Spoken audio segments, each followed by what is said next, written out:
Pada pekabaran Sabat pagi yang indah ini kita akan belajar dari surat Yohanes. Apakah surat Yohanes mengajarkan tentang Trinitas?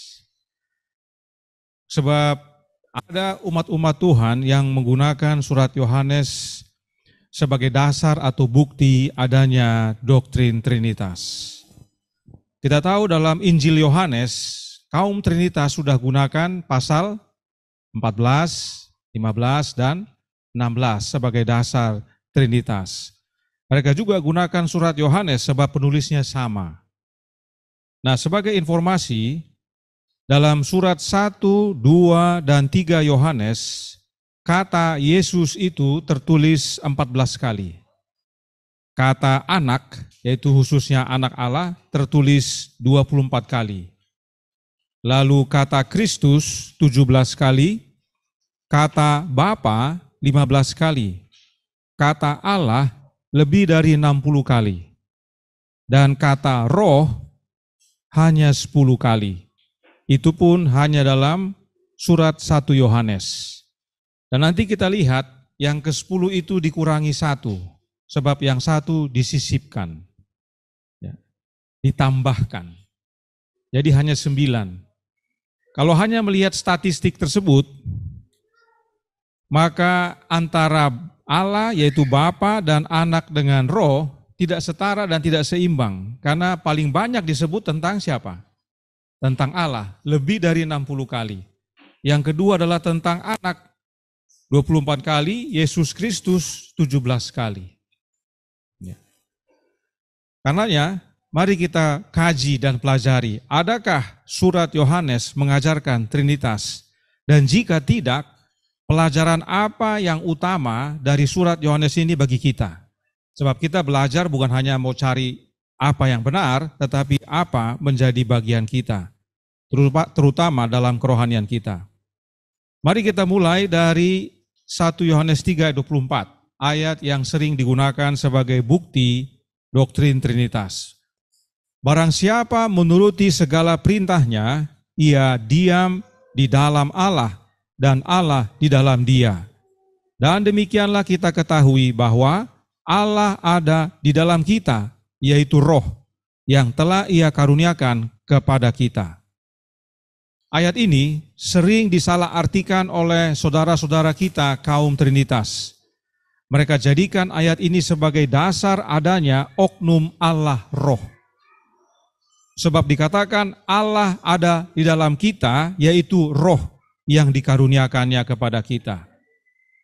Nah, kaum Trinitas selalu menuduh kaum anti-Trinitas sebagai yang suka berasumsi. Padahal merekalah yang sebenarnya berasumsi. Mereka tidak mau selidiki siapa Allah yang dimaksudkan oleh Yohanes. Karena mereka merasa sudah tahu Allah yang dimaksudkan, yaitu Trinitas. Kaum Trinitas melihat ayat-ayat berdasarkan kacamata Trinitas. Jadi kalau ada ayat menyatakan ada Allah dan Roh, ini adalah Trinitas. Kalau ada ayat isinya Allah, Anak, dan Roh, ini bukti Trinitas. Mereka lihat semua berdasarkan kacamata Trinitas, tanpa berusaha mengetahui siapa Allah yang dimaksud. Nah, siapakah Allah yang Yohanes maksudkan dalam ayat ini? Kita perlu kenal, sebab Yohanes dari awal sampai akhir, dari Injil dan suratnya, Allah yang dia sampaikan adalah sama. Tidak mungkin Yohanes katakan Allah berbeda dalam tulisannya. Kita buka 1 Yohanes 1 ayat 1 sampai 2. 1 Yohanes 1 ayat 1 sampai 2. Saya sengaja kasih tanda warna supaya nanti kita lihat padanannya dengan ayat yang lain. Mudah kita menyandingkannya. Dikatakan, apa yang telah ada sejak semula, yang telah kami dengar, yang telah kami lihat dengan mata kami, yang telah kami saksikan, dan yang telah kami raba dengan tangan kami tentang firman hidup, itulah yang kami tuliskan kepada kamu. Kalau kita lihat di sini, apa yang telah ada sejak semula itu, Yohanes katakan, telah kami lihat dengan mata kami, telah kami saksikan, dan telah kami raba dengan tangan kami. Dan apa yang mereka lihat, saksikan, dan raba itu disebut firman hidup. Berarti firman hidup ini ada sejak semula. Ini padanannya dengan mana ini? Yohanes 1 ayat 1. Ya. Tapi sebelum kita ke situ kita lihat ayat 2. Hidup itu telah dinyatakan dan kami telah melihatnya. Ya. Luar biasa. Kalau dipikir-pikir kita tidak bisa lihat hidup. Karena hidup itu bukan sesuatu yang dapat dipegang atau dilihat. Tapi hidup ini adalah seorang oknum, seorang pribadi. Jadi hidup itu katanya kami telah lihat. Dan sekarang kami bersaksi dan memberitakan kepada kamu tentang hidup kekal yang ada bersama-sama dengan Bapa. Ini nyambung lagi dengan Yohanes 1 ayat 1. Firman itu bersama-sama dengan Allah. Nah, ya, jadi kita harus lihat karena yang tulis sama Yohanes, bukan orang berbeda. Dan yang telah dinyatakan kepada kami. Ya, supaya jangan menunggu-nunggu lama, kita lihat sandingannya. Jadi yang pertama hubungannya dengan Yohanes 1 ayat 1 bagian pertama. Apa yang telah ada sejak semula itu sepadan dengan pada mulanya adalah firman. Sebab firman yang disampaikan dalam 1 Yohanes 1 ayat 1 dengan Yohanes 1 ayat 1 sama. Kemudian firman hidup itu karena di dalam dia, Yohanes 1 ayat 4 katakan ada hidup, dan hidup itu adalah terang manusia. Jadi firman yang bersama-sama dengan Allah itu adalah hidup, sebab dalam dia ada hidup. Dan dikatakan hidup yang kekal yang ada bersama-sama dengan Bapa. Sebab dikatakan ia pada mulanya bersama-sama dengan Allah. Jadi firman itu adalah firman yang hidup, karena dalam dia ada hidup, dan hidup itu adalah Yesus. Dan Yesus hidup bersama-sama dengan Bapanya pada mulanya. Jadi kita bisa lihat dari perbandingan ini, Allah yang dimaksudkan siapa? Bapa. Dari sini saja sudah jelas bahwa Allah yang dimaksudkan adalah Bapa. Sebab hidup yang kekal yang mereka sudah lihat, saksikan, dan raba itu bersama-sama dengan Bapa. Dan dalam Injilnya dia katakan bersama-sama dengan Allah. Oleh karena itu Allah dan Bapa adalah sama. Penulisnya sama. Yohanes konsisten dalam menyatakan Injilnya. Semakin jelas bahwa Allah yang dimaksudkan adalah Allah Bapa. Tapi bagi yang ingin bukti, kita buka 1 Yohanes 1 ayat 14. Dikatakan sana, firman itu telah menjadi manusia dan diam di antara kita. Dan kita telah melihat kemuliaannya, yaitu kemuliaan yang diberikan kepadanya sebagai anak tunggal Bapa. Penuh kasih karunia dan kebenaran. Kemudian ayat 18 berkata, tidak seorang pun yang pernah melihat Allah, tetapi anak tunggal Allah yang ada di pangkuan Bapa, dialah yang menyatakannya. Kembali Yohanes menggunakan kata Bapa dan Allah secara bergantian. Ayat 14 dikatakan anak tunggal Bapa. Ayat 18 katakan apa? Anak tunggal Allah. Berarti Allah itu siapa? Bapa. Hanya dalam Yohanes pasal 1 sudah jelas Allah itu siapa. Tapi orang belajar bahasa Yunani, belajar bahasa ini, bahasa itu, padahal bahasa Indonesia sudah jelas. Kita pergi ke kampung-kampung mengajar Alkitab firman Tuhan untuk memperkenalkan Allah, tidak perlu dengan bahasa Yunani. Bahasa Indonesia sudah jelas. Orang yang di desa bisa mengerti bahwa Allah yang dimaksudkan oleh Yohanes adalah Allah Bapa. Jadi, inilah Allah yang dinyatakan oleh Yohanes. Nah, kalau kita lihat tadi dalam Yohanes 1 ayat 1 dikatakan firman itu bersama-sama dengan Allah dan firman itu adalah Allah dan kita tahu Allah adalah Bapa, masakan firman itu adalah Bapa? Sebab dikatakan firman itu bersama-sama dengan Allah. Berarti ada dua oknum yang berbeda, tidak mungkin sama. Oleh karena itu kita harus tahu kenapa Yohanes katakan firman itu adalah Allah. Nah, pada sahabat ini kita tidak bahas itu. Kita sudah bahas beberapa waktu lalu, bagi yang mau mengikuti pelajarannya bisa ikuti pelajaran tentang keilahian Kristus dalam channel YouTube Yohanes 1:73. Di situ akan dijelaskan apa maksudnya firman itu adalah Allah berdasarkan firman Tuhan, serta juga apa maksudnya pada mulanya adalah firman. Semuanya berdasarkan firman Tuhan. Nah, kita kembali ke 1 Yohanes 1 pasal 1. Maaf, saya ulangi.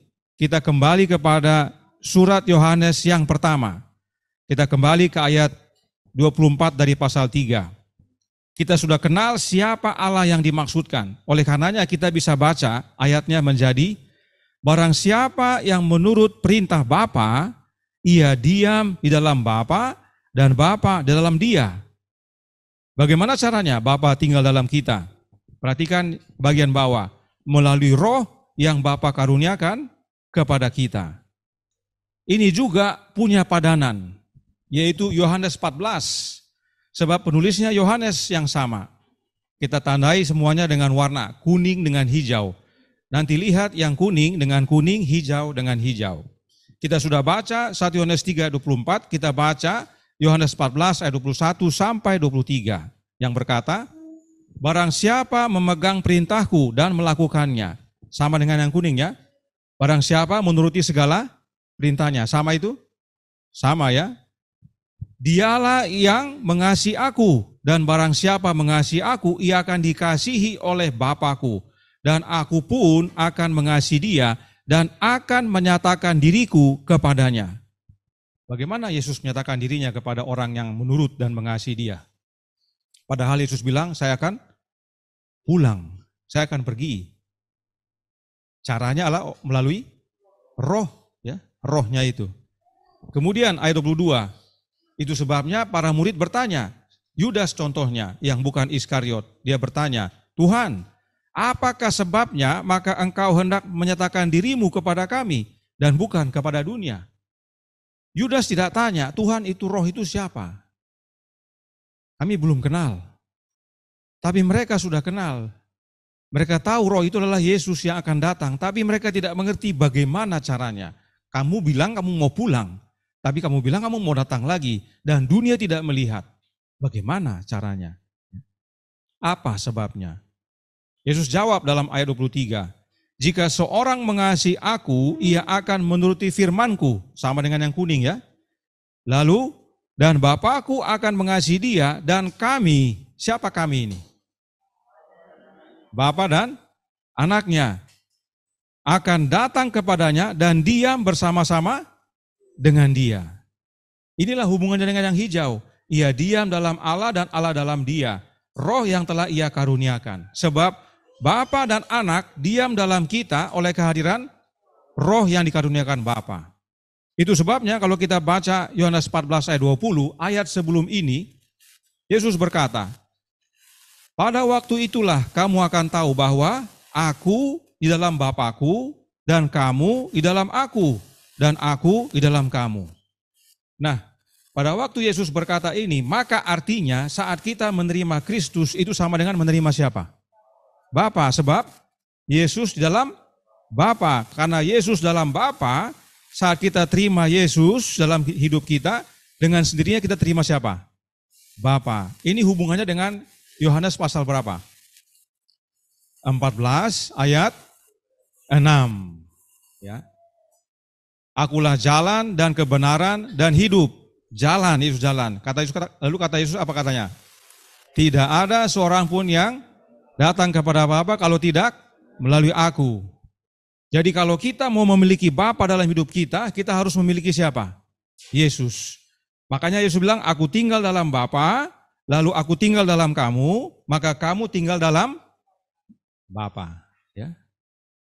Supaya kita lihat yang 1 Yohanes 3:24 ini, ia diam dalam Allah dan Allah dalam dia. Allah adalah Bapa. Karenanya bagaimana caranya diam dalam Bapa? Dengan menerima Yesus dalam hidup kita. Ya. Hal yang serupa Yesus ulangi dalam doanya. Ini dia sudah sampaikan tapi dia doakan kepada Bapanya. Yohanes 17 ayat 21. Supaya mereka semua menjadi satu sama seperti engkau ya Bapa di dalam aku dan aku di dalam engkau. ya, dia ulang-ulang, Bapa dalam aku dalam Bapa.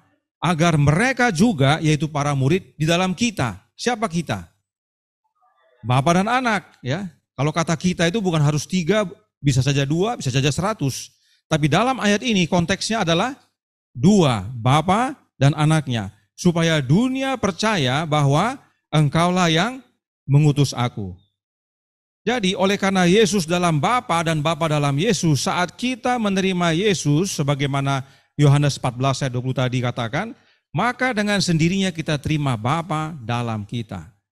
Itu sebabnya Yesus berkata, mereka juga dalam kita, yaitu dalam Bapa dan anaknya. Ayat 23 dia tekankan lagi dalam doanya, Yohanes 17 ayat 23, aku di dalam mereka dan engkau di dalam aku. Maka dengan sendirinya Bapa dalam mereka, ya.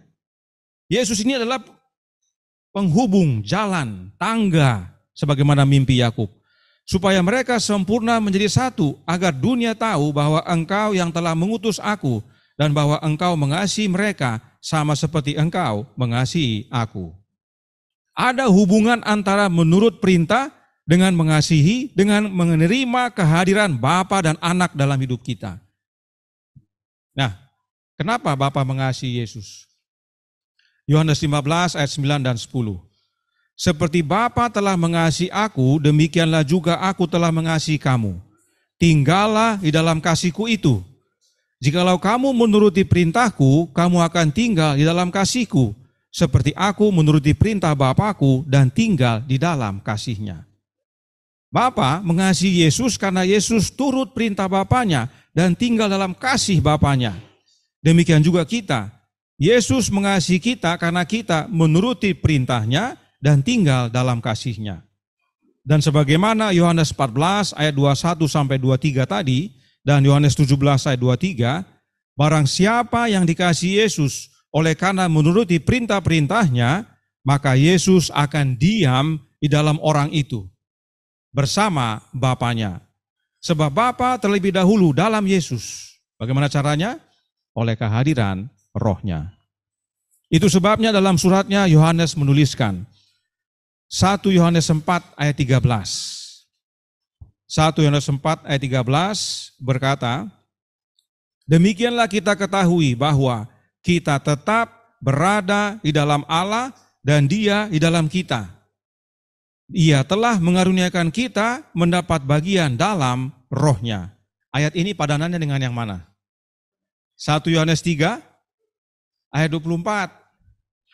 Kita baca, barang siapa menuruti segala perintahnya, ia diam dalam Allah dan Allah dalam dia. Dan demikianlah kita ketahui bahwa Allah ada dalam kita, yaitu Roh yang telah Ia karuniakan kepada kita. 1 Yohanes 4 ayat 13 berkata apa? Demikianlah kita ketahui bahwa kita tetap berada di dalam Allah dan Dia dalam kita. Sama, biru dengan biru? Sama ya. Ia telah mengaruniakan kita mendapat bagian dalam Roh-Nya. Roh yang dikaruniakan berarti Roh-Nya siapa? Roh-Nya Bapa, Roh-Nya Allah itu. Perhatikan sana saya tandai titik 2 warna hijau. Ya. Demikianlah kita ketahui bahwa kita tetap berada di dalam Allah dan Dia dalam kita, titik 2. Caranya Dia kasih tahu sesudah itu, karena titik 2 itu bukan akhir, tapi menyatakan kalimat sesudah itu menerangkan yang sebelumnya. Ia telah mengaruniakan kita mendapat bagian dalam Roh-Nya. Bapa dalam kita dan kita dalam Bapa oleh dengan menerima Roh-Nya. Ya. Roh itulah yang Bapa karuniakan kepada kita, supaya kita tinggal dalam Dia. Jadi inilah padanannya. Ya. Kalau ada Alkitab bisa ditandai supaya bisa jadi referensi saat nanti kita berbagi akan kebenaran. Jelas bahwa roh yang dimaksudkan adalah Roh-Nya Allah itu sendiri, yaitu Roh-Nya Bapa. Bapa tinggal dalam kita dan kita dalam Bapa oleh kehadiran Roh-Nya Bapa itu. Itu sebabnya Yohanes menasihatkan untuk uji setiap roh. 1 Yohanes 4 ayat 1. Saudara-saudaraku yang kekasih, janganlah percaya akan setiap roh, tetapi ujilah roh-roh itu, apakah mereka berasal dari Allah, sebab banyak nabi-nabi palsu yang telah muncul dan pergi ke seluruh dunia. Ingat, Allah adalah Bapa, Karenanya uji apakah roh itu berasal dari Bapa atau bukan. Nah, apa tandanya roh yang berasal dari Bapa? 1 Yohanes 4 ayat 2, Yohanes jawab sesudah ayat tadi. Demikianlah kita mengenal roh Allah. Setiap roh yang mengaku bahwa Yesus Kristus telah datang sebagai manusia berasal dari Allah. Inilah tandanya. Roh yang dari Allah mengakui bahwa Yesus telah datang ke dunia ini sebagai manusia. Nah, pertanyaannya, apakah semua orang Kristen di dunia ini percaya Yesus datang sebagai manusia? Percaya? Percaya.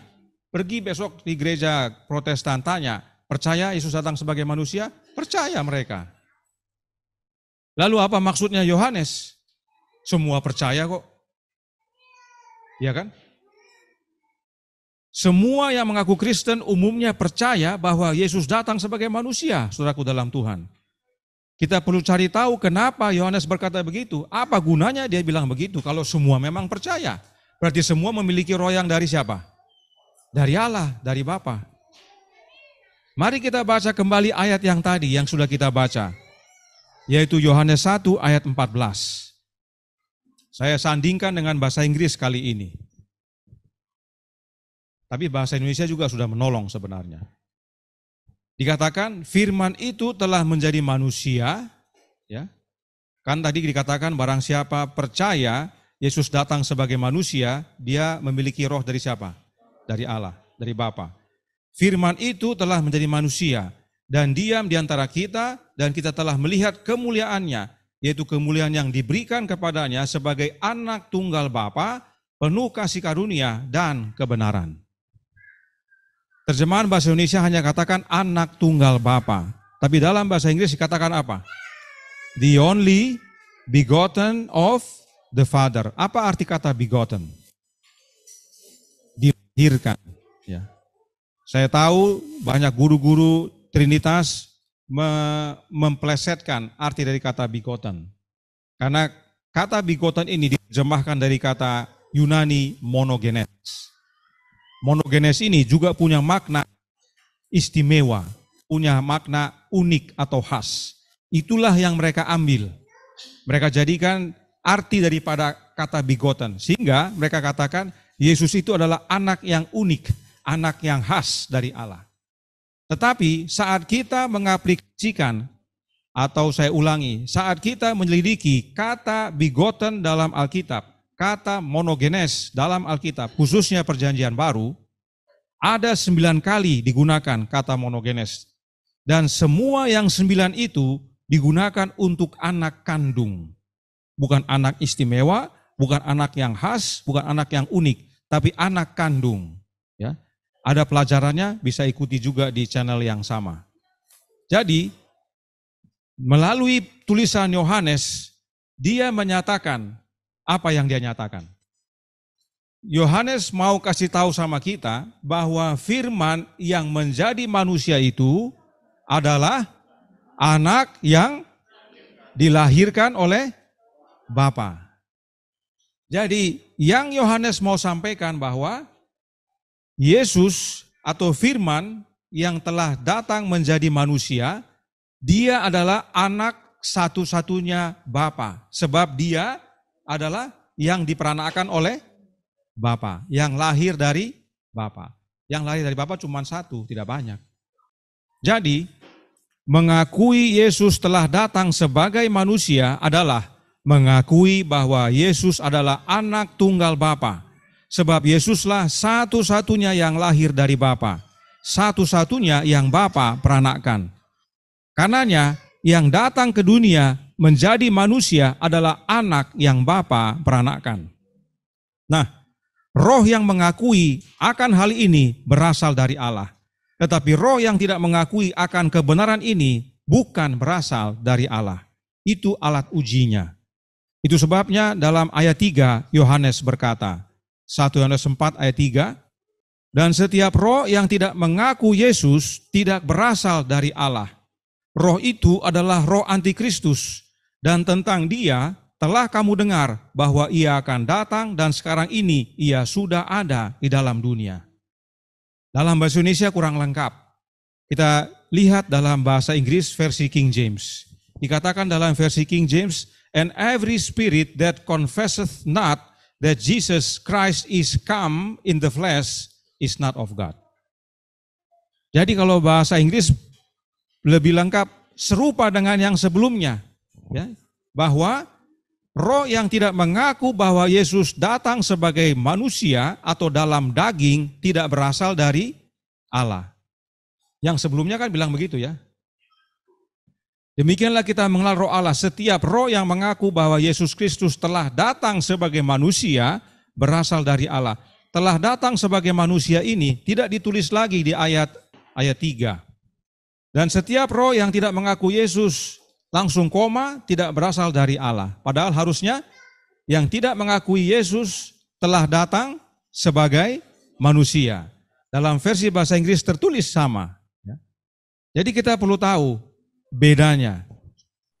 Jadi saudaraku dalam Tuhan, syaratnya harus jelas bahwa roh yang dari Bapa adalah roh yang mengakui Yesus telah datang sebagai manusia, yaitu anak yang Bapa peranakkan. Itulah yang datang sebagai manusia. Dan roh yang tidak berasal dari Allah, yaitu roh yang tidak mengakui Yesus datang sebagai manusia, yaitu yang datang, yaitu anak Allah yang Bapa peranakkan. Jadi syaratnya sama, tapi yang satu mengakui, yang satu tidak mengakui. Ini hanya untuk membantu. Tidak tahu kenapa versi bahasa Indonesia tidak lengkap, padahal maksudnya sama. Dan oleh karena itu, mereka yang berasal dari Allah, yaitu anak-anak Allah, tidak perlu takut. Sebab dalam ayat 4, Yohanes menuliskan, 1 Yohanes 4 ayat 4. Kamu berasal dari Allah, anak-anakku, dan kamu telah mengalahkan nabi-nabi palsu itu. Sebab roh yang ada di dalam kamu lebih besar daripada roh yang ada di dalam dunia. Dalam versi King James berbeda, dia tidak katakan spirit. Dalam versi King James dikatakan, because greater is he that is in you than he that is in the world. Ya, dia tidak bilang spirit. Berarti dalam hal ini roh itu adalah oknum. Ya. Siapakah yang lebih besar dari semua? Yohanes 10 ayat 29. Bapakku yang memberikan mereka kepadaku lebih besar daripada siapapun, dan seorang pun tidak dapat merebut mereka dari tangan Bapa. Dia yang lebih besar itu adalah Bapa. Karenanya Bapa lah yang diam dalam kita. Sebagaimana tadi dikatakan oleh Yohanes, oleh kehadiran rohnya. Dan dia jauh lebih besar dari dia yang dalam dunia. Dan Bapa ada dalam kita oleh kehadiran rohnya.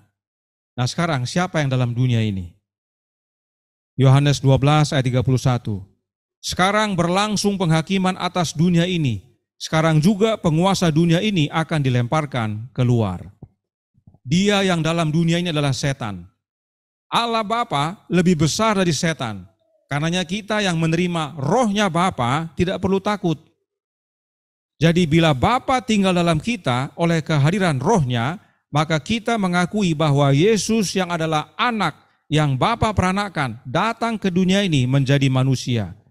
Tetapi bila rohnya setan dalam manusia, maka orang itu tidak akui bahwa Yesus adalah anak yang Bapa peranakkan. Dan karenanya bagi mereka Yesus yang lain yang bukan diperanakkan Bapa yang datang ke dunia ini menjadi manusia. Mungkin ada yang merasa keras sekali. Mungkin ada yang merasa kurang nyaman. Tapi saya katakan memang keras, memang tidak nyaman. Mereka yang mengaku Yesus datang sebagai manusia dan mereka katakan bahwa Yesus itu bukan anak yang Bapa peranakkan, maka orang itu tidak memiliki roh Bapa dalam hatinya. Sebab Bapa berkata apa? Inilah anakku yang kukasihi, kepadanya lah aku berkenan. Saat Bapa berkata inilah anakku, itu adalah sungguh-sungguh anaknya. Dia bukan bermain sandiwara, dia bukan berpura-pura sebagai Bapa, dan Yesus berpura-pura sebagai anak.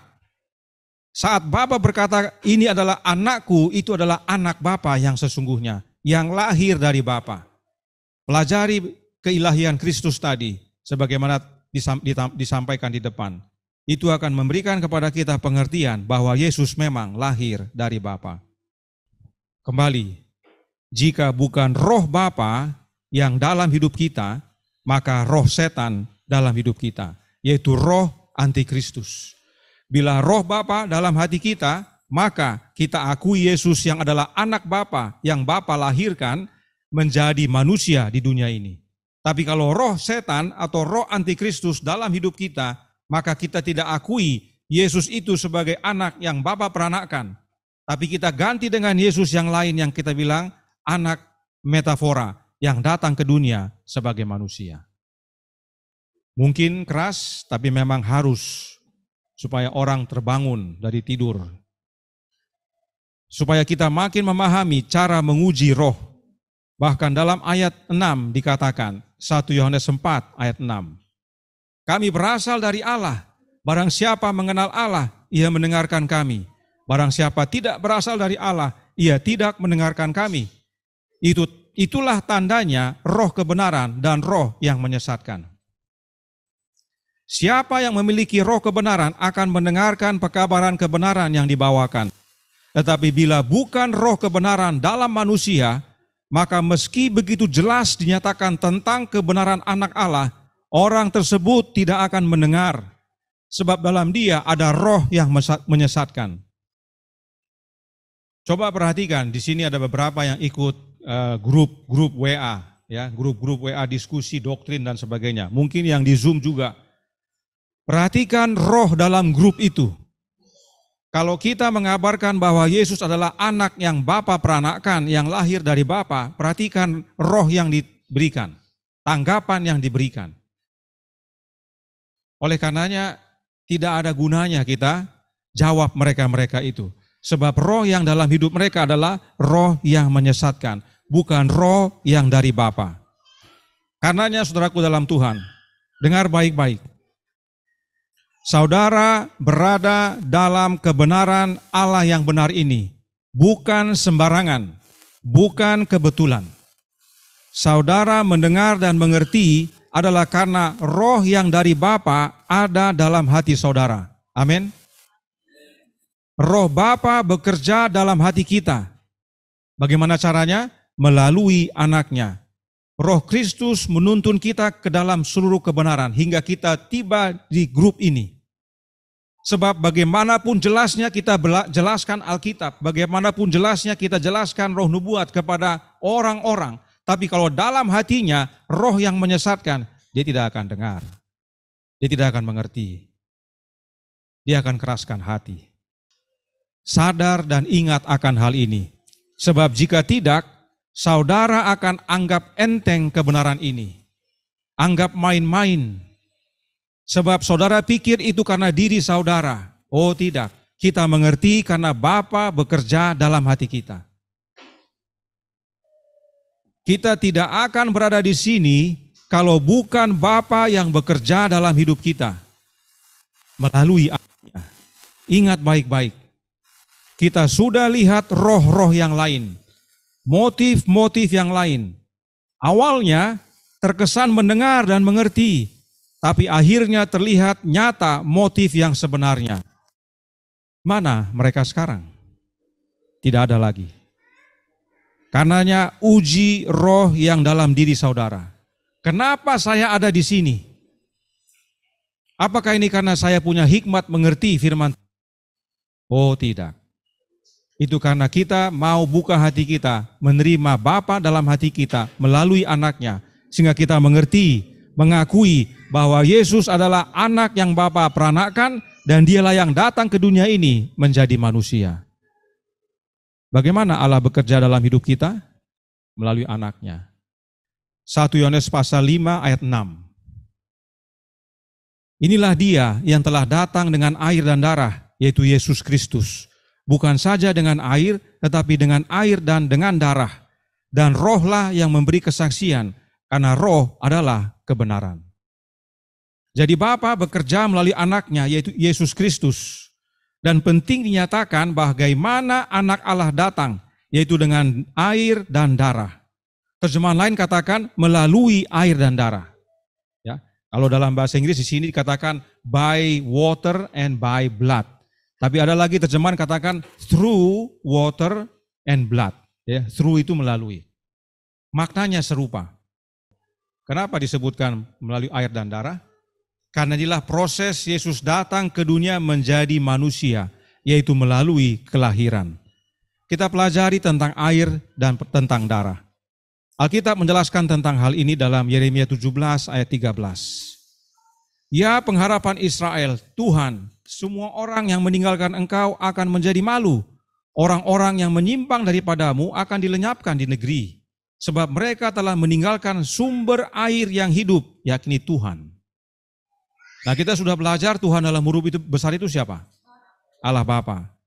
Allah Bapa dialah sumber air hidup. Nah, kita simpan ini.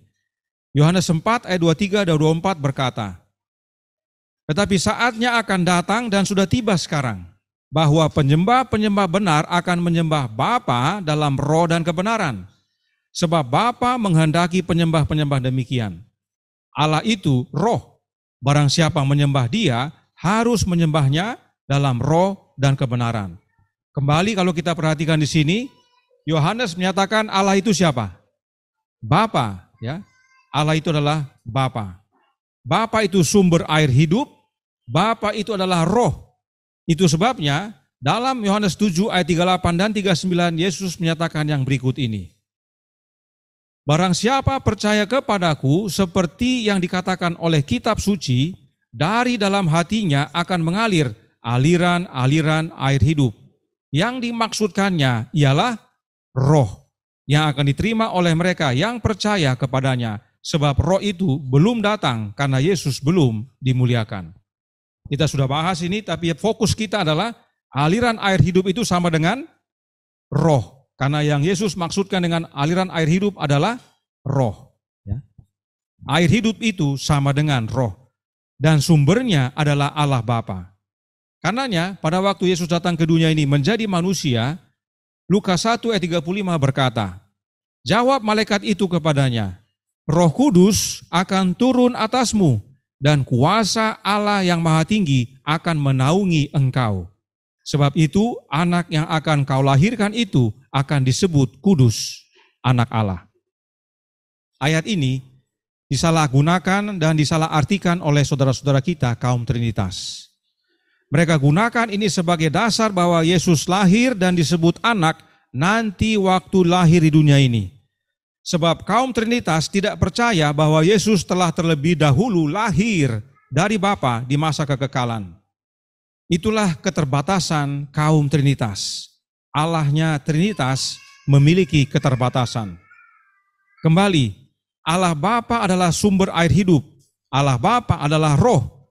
Air hidup itu sama dengan roh, dan Yesus lahir oleh karena Roh Kudus yang adalah kuasa Allah Bapa yang Maha Tinggi. Inilah maknanya Yesus telah datang dengan air atau melalui air. Dan Yesus datang untuk menjadi manusia, karenanya harus mempunyai darah. Itu sebabnya Yesus lahir melalui perempuan. Galatia 4 ayat 4 berkata, tetapi setelah genap waktunya, maka Allah mengutus anaknya yang lahir dari seorang perempuan dan takluk kepada hukum Taurat. Perhatikan, Allah yaitu Bapa mengutus anaknya untuk datang ke dunia ini menjadi manusia, yaitu yang lahir dari seorang perempuan. Jadi sebelum lahir di dunia ini, Yesus adalah anak di sorga. Karena memang Yesus lahir dari Bapanya. Dan ini semua disaksikan oleh roh yang adalah kebenaran. Tadi dikatakan oleh Yohanes, ini semua disaksikan oleh roh yang adalah kebenaran. Nah, dari mana roh kebenaran datang atau keluar? Yohanes 15 ayat 26. Jikalau penghibur yang akan kutus dari Bapa datang, yaitu roh kebenaran yang keluar dari Bapa, ia akan bersaksi tentang aku. Bisa kita lihat dari awal sampai sekarang Yohanes berbicara tentang Bapa. Sebab roh yang dari Bapa adalah roh yang benar. roh yang mengakui Yesus datang sebagai manusia, yaitu Yesus yang adalah anak yang lahir dari Bapa. Sebab yang Bapa utus adalah anaknya sendiri, yang nantinya lahir dari perempuan. Mereka yang tidak percaya akan kebenaran ini adalah anti-Kristus. Bukan saya yang bicara, Yohanes yang katakan. Sebab mereka memiliki roh yang tidak mengakui bahwa Yesus yang adalah anak Allah yang Bapa peranakkan. Anak itu telah datang menjadi manusia melalui air dan darah. Karenanya uji setiap roh. Dan dua ayat terakhir yang menyatakan tentang roh adalah 1 Yohanes 5 ayat 7 dan 8. Sebab ada 3 yang memberi kesaksian. Di dalam sorga, Bapa, Firman, dan Roh Kudus. Dan ketiganya adalah satu. Dan ada 3 yang memberi kesaksian di bumi, roh dan air dan darah. Dan ketiganya adalah satu. Perhatikan ada tanda kurung buka dalam ayat 7 dan ada tanda kurung tutup di ayat 8. Tentang hal ini, Gereja Advent melalui ahli teologinya berkata, ya, tentang kalimat yang di dalam tanda kurung. Gereja Advent melalui ahli teologianya yang bernama Angel Manuel Rodriguez dalam website adventistbiblicalresearch.org menjelaskan tentang 1 Yohanes 5 ayat 7. Dia bilang begini, dalam kasus yang Anda kutip, kami tahu betul apa yang terjadi. Bagian yang diberi tanda kurung tersebut pertama kali muncul dalam manuskrip versi Latin hanya setelah tahun 600 sesudah Masehi. Artinya sebelum 600 Masehi dia tidak ada. Bagian ini tidak ditemukan dalam manuskrip Yunani sampai nanti setelah tahun 1400 sesudah Masehi. Selanjutnya, menurut para ahli, bagian tersebut ditemukan dalam 4 manuskrip Yunani yang diterjemahkan dari bahasa Latin dan disisipkan ke dalam teks Yunani. Penambahan ini tidak ditemukan dalam versi kuno lainnya. Ini pernyataan resmi Gereja Advent, ada di website BRI, Biblical Research Institute. Ya, bahwa teks itu disisipkan, teks itu ditambahkan yang dalam kurung itu. Kemudian Angel melanjutkan, bagaimana kalimat itu bisa menjadi bagian dari teks Yunani? Berikut cerita selanjutnya. Ketika Erasmus menerbitkan Perjanjian Baru Yunani versinya, Erasmus ini dia ahli bahasa Yunani. Dia menerjemahkan Alkitab bahasa Latin ke bahasa Yunani. Ya. Pada waktu dia menerbitkan versi pertamanya, dia tidak menyisipkan tambahan pada 1 Yohanes 5 ayat 7 dari 2 edisi pertamanya, yaitu tahun 1516, tahun 1519. Coba ingat tahunnya ya, nanti saya ada tanya.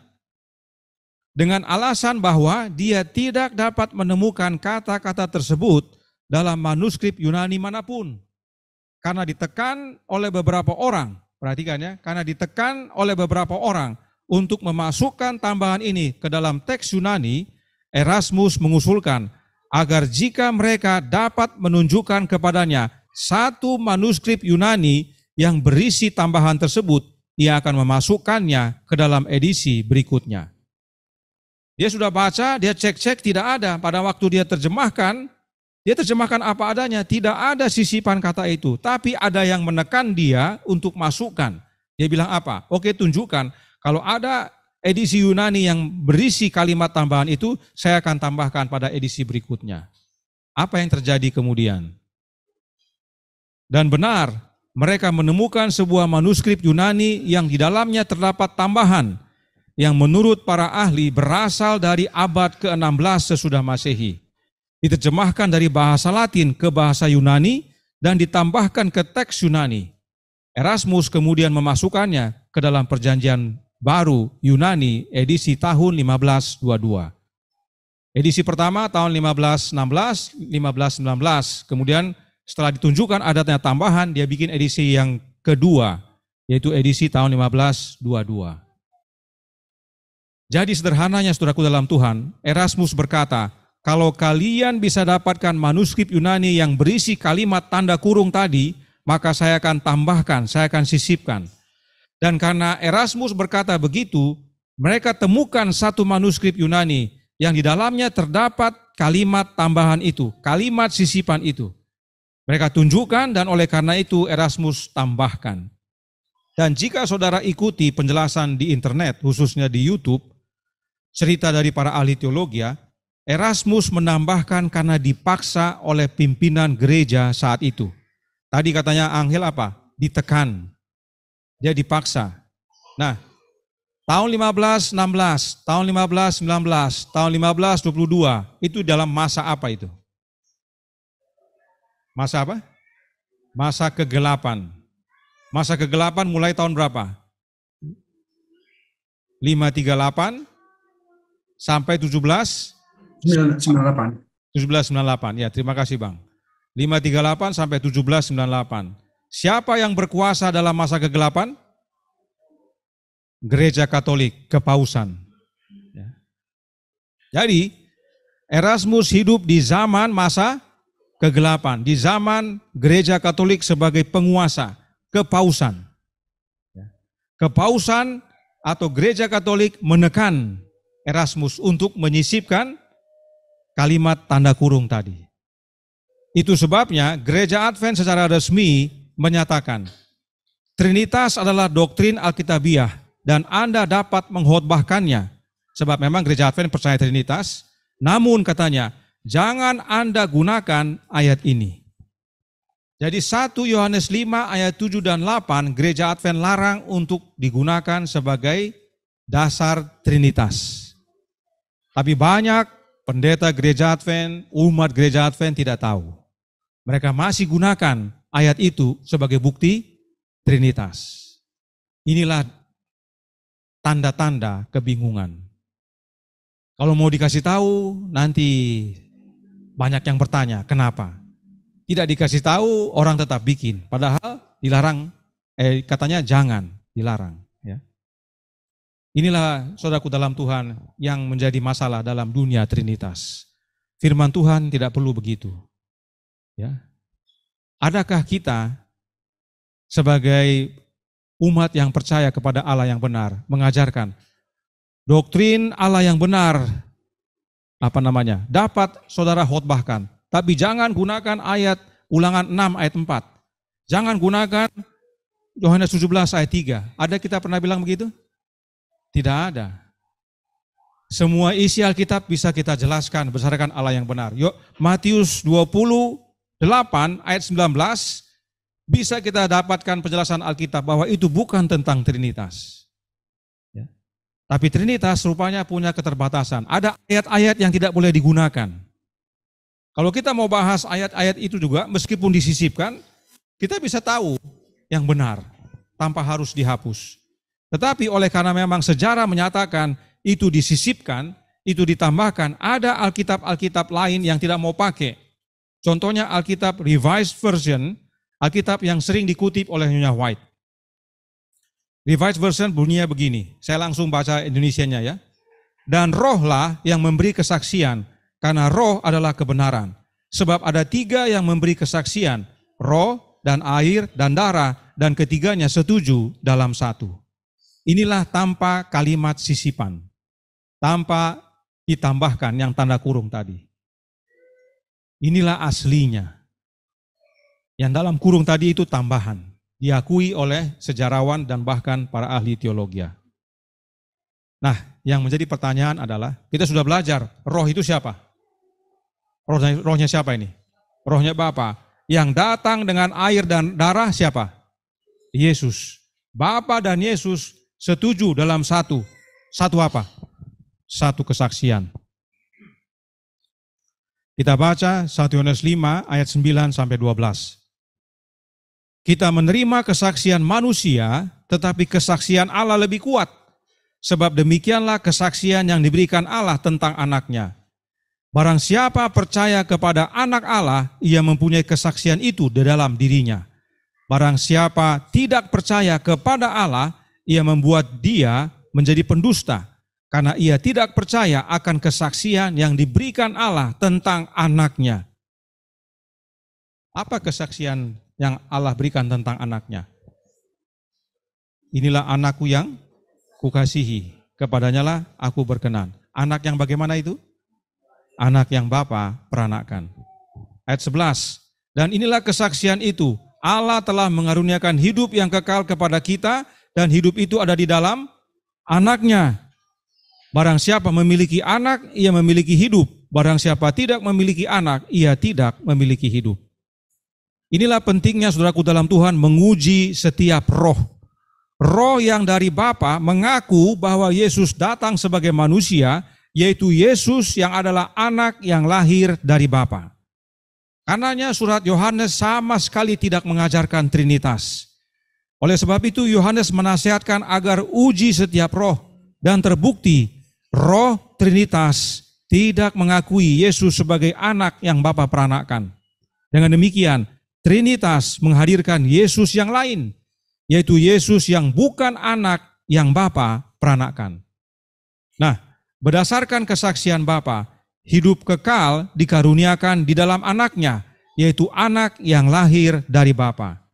Untuk itu, dalam suratnya yang kedua, Yohanes berkata, 2 Yohanes 1 ayat 7, sebab banyak penyesat telah muncul dan pergi ke seluruh dunia yang tidak mengaku bahwa Yesus telah datang sebagai manusia.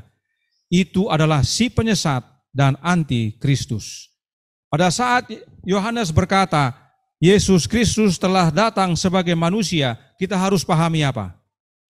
Apa yang harus kita pahami? Pada saat Yohanes berkata, Yesus Kristus telah datang sebagai manusia, kita harus pahami, Yesus Kristus yang Yohanes maksudkan, Yesus Kristus yang lahir dari Bapa. Dia tidak perlu tulis di sini, karena dia sudah tulis dalam Injilnya. Yohanes 1 ayat 14, firman itu telah menjadi manusia, yaitu anak yang diperanakkan Bapa, the only begotten of the Father. Ya. Karenanya Yohanes menyatakan, 1 Yohanes 5 ayat 13, 1 Yohanes 5 ayat 13, ayat penutup. Semuanya itu kutuliskan kepada kamu, supaya kamu yang percaya kepada nama anak Allah tahu bahwa kamu memiliki hidup yang kekal. Jangan percaya setiap roh. Uji roh-roh itu. Dan pastikan roh Bapa di dalam kita oleh kehadiran roh anaknya. Sebab roh Bapa lah yang mengakui bahwa anaknya adalah anak yang lahir dari Bapa, dan anak yang itulah yang telah datang menjadi manusia, agar barang siapa yang percaya tidak binasa, melainkan beroleh hidup yang kekal. Siapa memiliki anak, memiliki hidup. Siapa tidak memiliki anak, tidak memiliki hidup. Kiranya ini menjadi pembaharuan bagi kita semua. Uji dan terimalah anak yang Bapa peranakan. Tuhan memberkati, saya bawa dalam nama Yesus. Amin. Mari kita bertelut dan berdoa. Bapa kami yang di sorga, Allah pencipta langit dan bumi, laut dan segala isinya, Allah yang maha besar, maha kuasa, sumber segalanya, yang kami sembah selalu melalui anak-Mu yang tunggal, Yesus Kristus. Terima kasih atas pekabaran firman-Mu yang kami terima dari surat Yohanes. Surat Yohanes sama sekali tidak mengajarkan Trinitas. Malah memberikan kepada kami bukti bagaimana begitu besar kasih Allah Bapa kepada kami. Dia tidak hanya mengaruniakan anaknya, tapi dia juga karuniakan rohnya yang kami terima melalui anaknya, agar kami tidak disesatkan oleh roh antikristus, roh penyesat, yang tidak mengakui Yesus adalah anak yang lahir dari Bapa. Dan sekarang wujudnya adalah Trinitas. Ini sudah masuk dalam gerejamu ya Bapa, gereja Advent. Karenanya, tolong kami dalam pergerakan ini. Karuniakan kami dengan roh-Mu ya Yesus. Agar bukan hanya kami dituntun ke dalam seluruh kebenaran, tapi kami pun menjadi saksi-Mu untuk mengabarkan kebenaran. Agar makin banyak jiwa-jiwa yang kembali, yang mau terbuka untuk menerima roh Bapa dalam hidupnya, sehingga mereka pun percaya bahwa Yesus adalah anak yang lahir dari Bapa, dan Yesus itulah yang datang menjadi manusia, dan di dalamnya adalah hidup yang kekal. Sehingga barang siapa yang percaya tidak binasa, melainkan beroleh hidup yang kekal. Tolong kami ya Bapa, sebagaimana tahun ini Kami akan giat untuk menginjil. Kami akan mendiskusikannya, merencanakannya. Kami punya keterbatasan, sumber daya, waktu dan kemampuan. Tapi bila mana kami bersama Engkau, ya Bapa dan anak-Mu, Yesus Kristus, kami mampu. Kuasa-Mu bekerja dalam hidup kami untuk menjadi saksi dan terang kepada sesama. Beserta kami sepanjang hari Sabat ini, kehendak-Mu yang jadi. Ampun kami akan dosa dan salah, karena kami berdoa hanya dalam nama Anak Allah yang tunggal, Yesus Kristus, yang adalah Tuhan dan Juru Selamat kami. Amin.